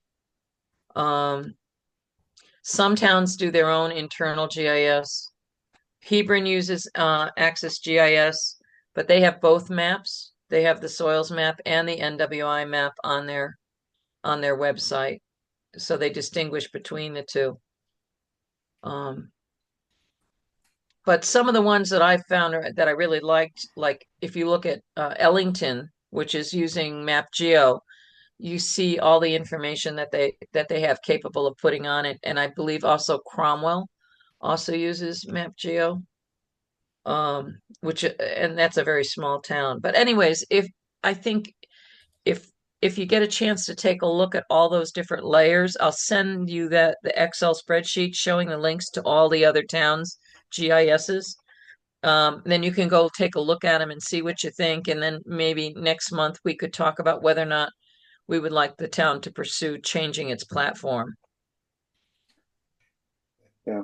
And having used MapGeo in a couple towns, I prefer it dramatically over Axis GIS in terms of I can really get a resident to know their way around MapGeo, whereas Axis GIS is a bit cumbersome to work. MapGeo also has great measure tools, area tools, whereas the measure tools on our Axis GIS, you can't save them. You can only draw kind of one line. On MapGeo, I can draw multiple lines, multiple polygons. It's just not a feature with what we have. And my experience in requesting new layers or themes in the MapGeo has been implemented much more quickly and successfully, I feel, than we have with this current vendor. But at minimum, we need the right map tool to work with for our layer and our Marla, did you see anything about a duration of this contract? No, there's an annual fee. And then, of course, they have to pay the extra money for the upgrading of the vision because I guess Woodstock is the last town to upgrade its vision application, vision appraisal stuff. And I think it's an annual fee, but you pay a base fee, which can be a sizable amount of money, and then you pay an annual maintenance fee. So I believe in Thompson, the annual maintenance fee, I'd have to check with the tax assessor, because that could have changed, but it was, I think, $3,000 a year. Oof. But they also make all the modifications, one free time to make updates, changes to your maps. And I don't know how CAI does it, whether they charge by the map change or not. But I think probably if you think you might want to go with a different service, then we can start contacting the other towns to find out what their costs are. And it would most likely be through the assessor's office because that's the one that usually is using it. That's where the assessor's maps are being stored electronically, their GIS formats. My own experience with MapGeo is like, I agree with Dan. It's really better than Access GIS. So I'll send you guys I'll send you the Excel spreadsheet that I have for all of the different links for all the different towns where their GIS is. So if you want to take a look at some of them, you can see what they've got and how they look. It's quite interesting, the proliferation of different styles. I'd be But interested to see. I'm gonna check on what Coventry has. Coventry is. Coventry has Map Express. Huh. Mapexpress.net. So if you did https://coventry.mapexpress.net, you would get their GIS. Okay. But I'll send this out by tomorrow. Okay. To all you guys. So you'll Right. have the spreadsheet. Okay. So could I get a motion to draft to have Bill send a memo to the assessor requesting the change on the GIS? I'll make a motion that we ask for a request on the changing of our GIS system based on gathering more information and looking at choices.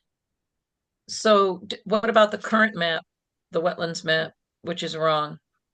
That's the one I need to have that changed, even if we don't, regardless, we're going to need time to figure out whether or not we want to go with the GIS, a different Okay. GIS system. But I do need a memo. I mean, I do need a motion to send that request to the assessor to ask for that change on the current.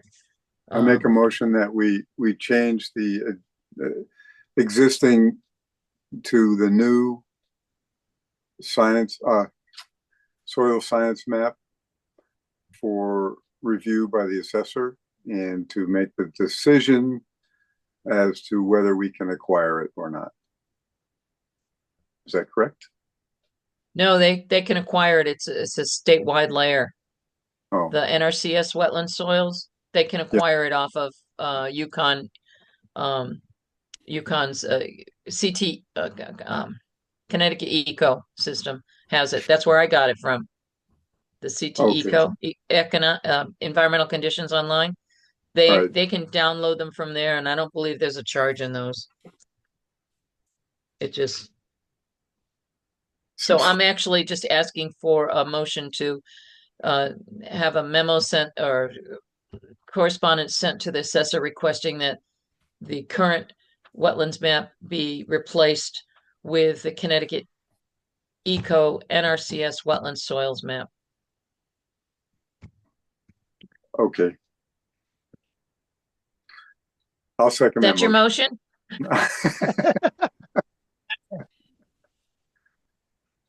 Want to give it a shot, Mark? Yeah, I'll second it. Okay.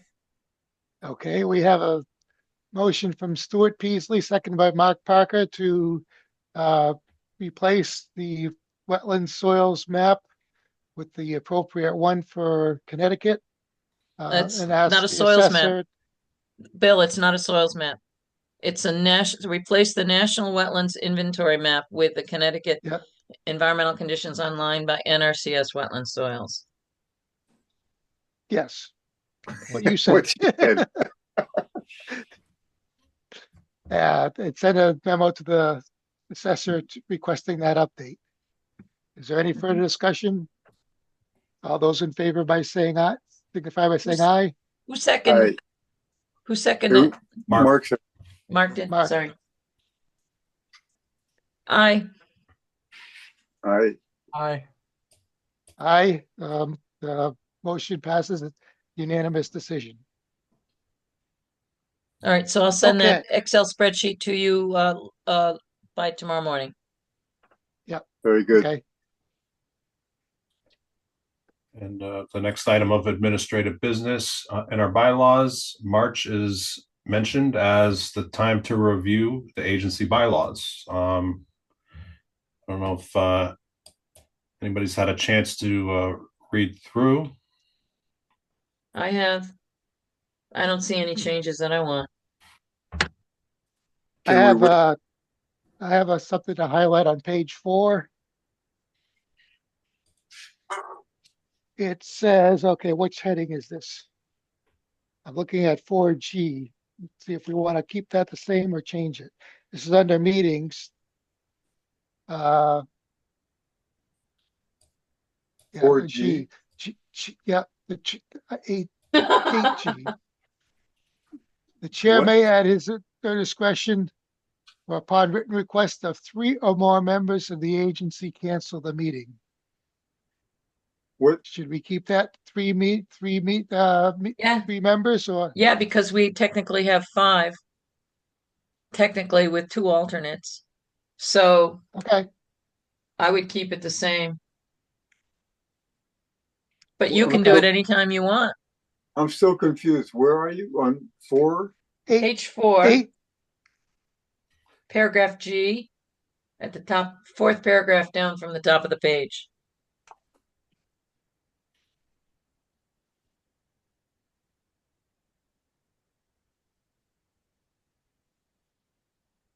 Do you see it, Stu? I'm looking on the bylaws and I don't see page 4. It's not listed here under on the town bylaws. Look on the screen. He's screen sharing. Dan is Oh. screen sharing it. Okay. He's got it highlighted.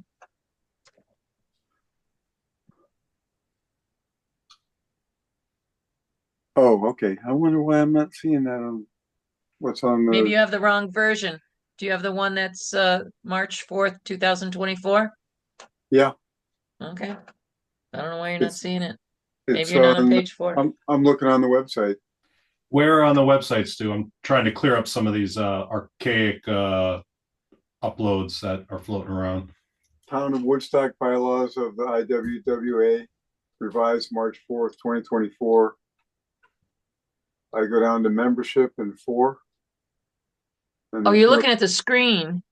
You're not looking at a download. Right.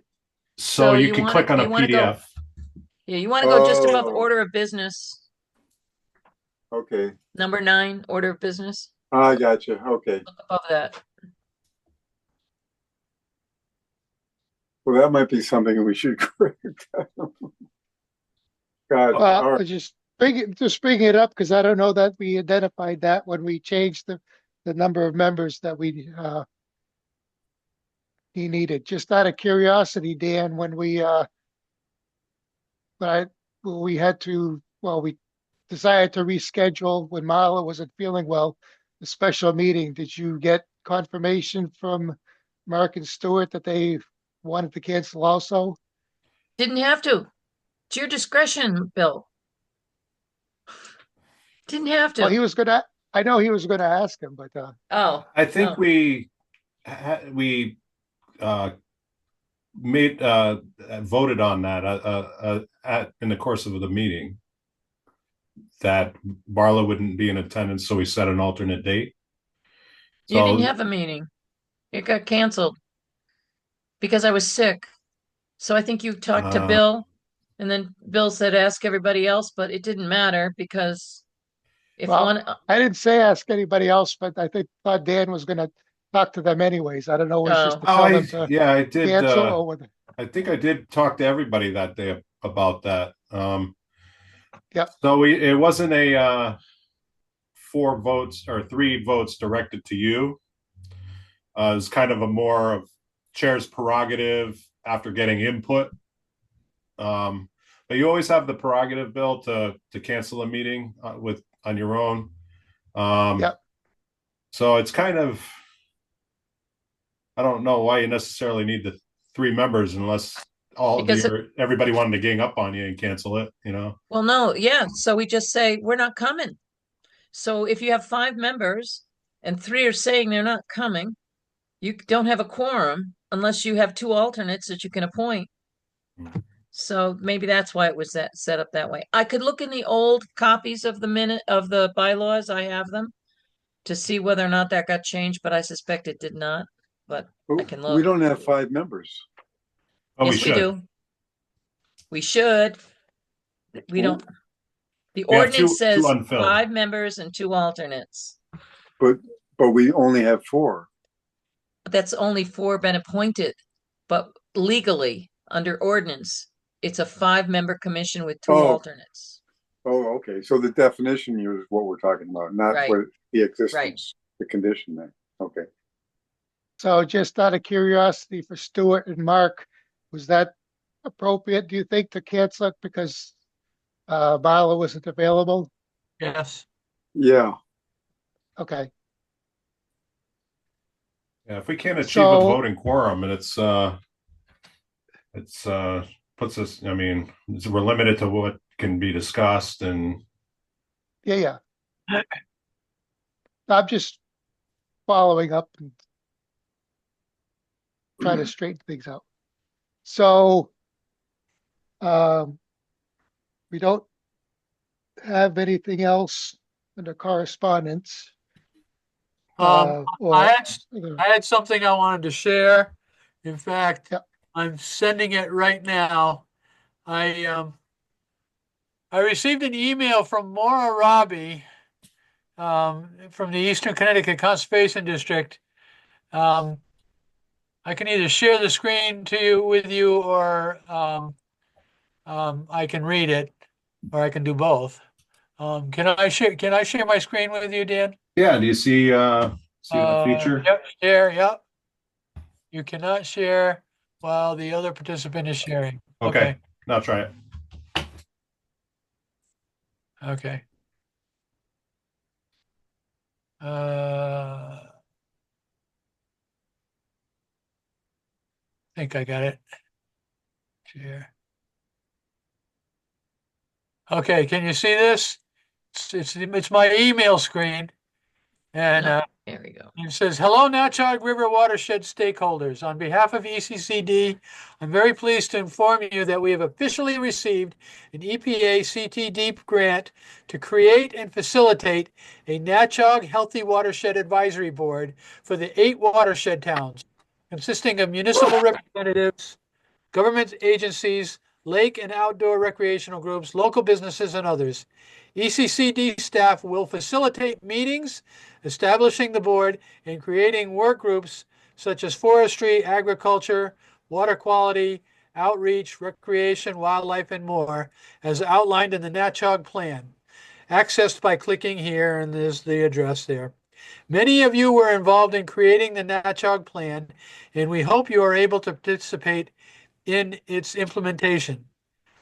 NWAB meetings will focus on plan implementation, including both successes and obstacles, identifying stressors that may degrade resources, as well as evaluating progress and making plan revisions as needed. Work group representatives will provide progress reports on meeting the plan's milestones and implementation schedule. Let me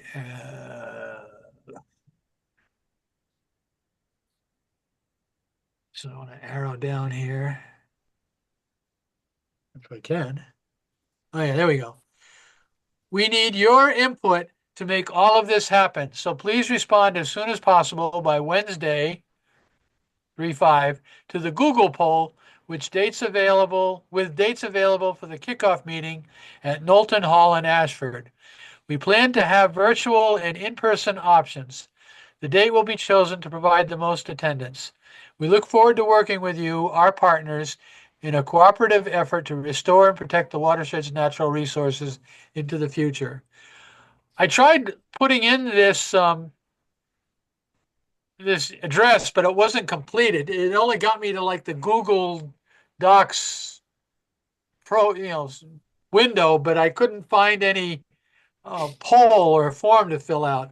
But I just wanted to bring this to your attention because if any of you want to offer to, or ask to be on the plan, I don't know how they're going to choose people that are going to be on the board, but it looks like they're trying to set it up.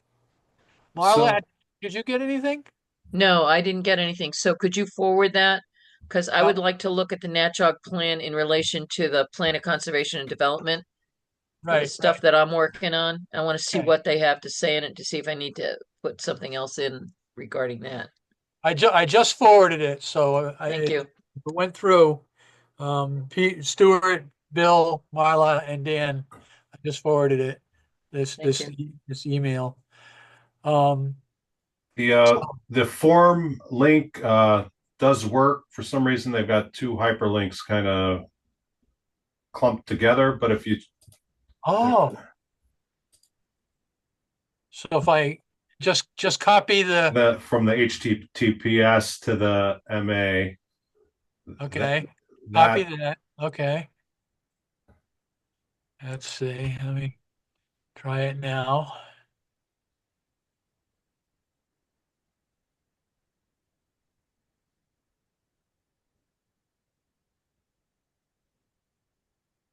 Paste. Oh, look at that. Okay, good. All right, so I'm kind of interested, so I'll fill it out and put my name. I don't know if the rest of you want to do it or Uh, I'm not going to get involved in any more things because I'm going to be okay. focusing on the plan of conservation and development. And after I get Okay. done with that, I want to look at the regulations, the wetlands regulations. So, Okay, uh, so if you want, Marla, I'll go on their site and I'll get that and I'll forward it. I'll forward the plan to you. yes, actually, if you sent me the link, there's a link in there Yeah, there's a up link. above, so I can pick it. Right, I should be able to pick it right off their website. right. Or yeah. Might be on the conservect.org site.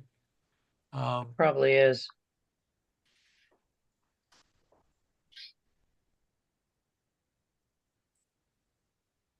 Okay, uh, change the subject. Go ahead. Sorry. We have, Okay. that's Unshare. okay. Yeah. Uh, I want Stop. to touch briefly on the POCD. So Marla's working on a few things and Mark's working on a few things and Right. I've got some things that I want to look at. However, I got a notice from Amy Monahan, AKA Cindy Brown, that there's a meeting this Thursday for a preliminary sort of meeting for the committee that's supposed to be working on this. And uh, in absence of any other designated person that I will go to that. However, Marla, you have a lot involved in stake in that already. So I was wondering if you would consider being the representative for wetlands. So I already talked to Chandler yes today, and I told him that because I was focusing on the writing of the portion that was formerly known as aquifers and floodways, turning it into water resources, and then I've got some work that's going to be coming on at my house pretty soon. Yep. I don't know how much commitment it is, so I'm kind of holding back on making a commitment because it's going to involve contacting people, trying to get them to get stuff done. It's going potentially is more work than I'm willing to dedicate right now. Yep. But I'm more than willing to offer whatever assistance I can. I just don't want the role of honchoing other people to get their work done. Right now I got to focus on the portion that's most critical, I think, to the commission, and that is getting the language. Now I could have that done in a couple of weeks, and I don't know how long the work is. I got a lot of painting work that's going to be done at my house, so I'm going to be focusing on that. And every time I get a step away from the plan of conservation and development, I lose it, and I have to go re-entrain myself. It takes several hours to get into the swing of things again. But I am making progress with the stuff that you gave me, Bill. I'm taking yours as the basis and I'm modifying that. So, but Yep. I'm going to decline at this point. At this point, maybe down the road I might be able to change my mind, but right now I'm going to hold off. Okay. Is anybody, Stuart or Mark, you have any interest in serving on that committee? I'm sort of swimming upstream while juggling. One-handed. So I'm in the same boat. I'm just I'm trying to get stuff done. I'd like to put that package together, that little presentation that I was working on. I'd like to be able to stay focused on that and get that done, at least have something tangible. Yep. So I'll tell you, the meeting we had last week, was it last week? Yeah, last week was very insightful for me. And it just, that's the kind of thing that generates thinking. And I would like to be able to build off of something like that to stay on track. Yep. And I'm already committed to the first and third Thursdays of every month to a small group that I have at my church. So if the commission or whatever were to decide to shift their meeting nights to the second and fourth Thursday, I would be able to attend them, but that's the only thing that would hold me back is if they had meetings on the first and third Thursday of the month, I'm already committed to those Thursday nights. So, All right. Well, by virtue of my commitment to being chairman, I will go and represent us. So Amy, I'll see you Thursday unless you change the date. So Mark, if you got a PDF of that NatJog thing, I'm getting a page not found when I'm looking for that. So if you Right. could just email that to me. And Marla, Nacho, yep, okay, Thank you. PDF. Yep, I'll do that.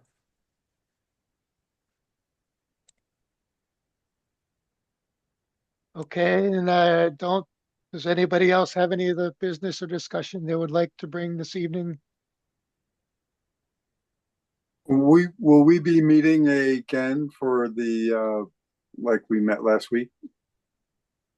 I think we have to wait and see what's Marla and Mark come up with, and then we might want to run after that. What I'm hoping to do is to go through my recording, if it came out, I didn't check it yet, and come up with a list of just plain bullet points and hopefully somewhat categorize them as different, into different categories, just to give us some different ideas or different directions that we've already identified that we need to look at. That's a good idea. I mean, what Marla had in the first minute of her when she started the meeting was probably 10 things just with that, I think, Yeah. if I remember correctly. So Mm-hmm. just to try to identify those as bullet points and then figure out how we want to expand on them and how we want to categorize them would be helpful. That would be great. So, So if this is so we this, can see. Go so ahead, with Doc.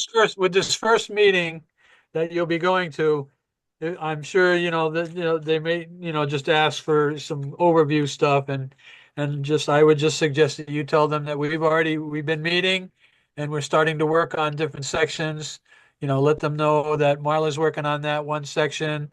Let them know that I'm putting together a kind of a guidelines section that's similar to what the state put in their plan, and that we really want to make sure that we're highlighting sustainability and resiliency, which had not been addressed in the earlier POCDs.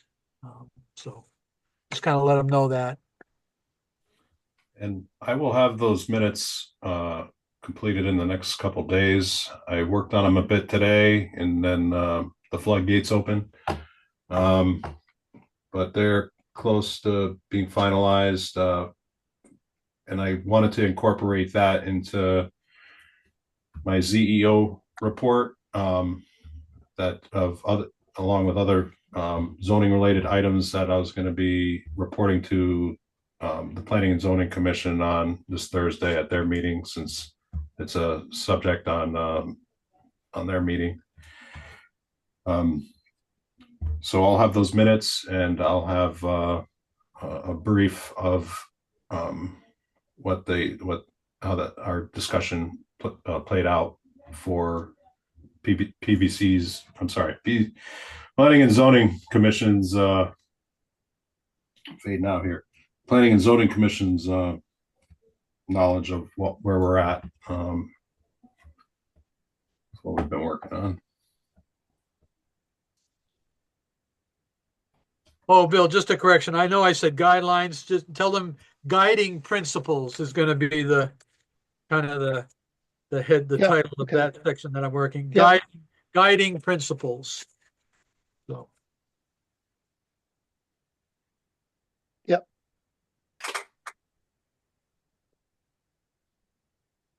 Is there any other business that we need to discuss this evening? I don't believe we have any citizens for comments. So I would entertain a motion to adjourn. So I'll moved. Beat you to it. I'll second it. Motion by made by Mark Parker and seconded by Stuart Peasley to adjourn. All those in favor signify by saying aye. All right. Aye. Aye. No nays, no abstentions. So the meeting is officially adjourned at 9:18 p.m. Thank you very much, everyone. And thank you very much, Amy.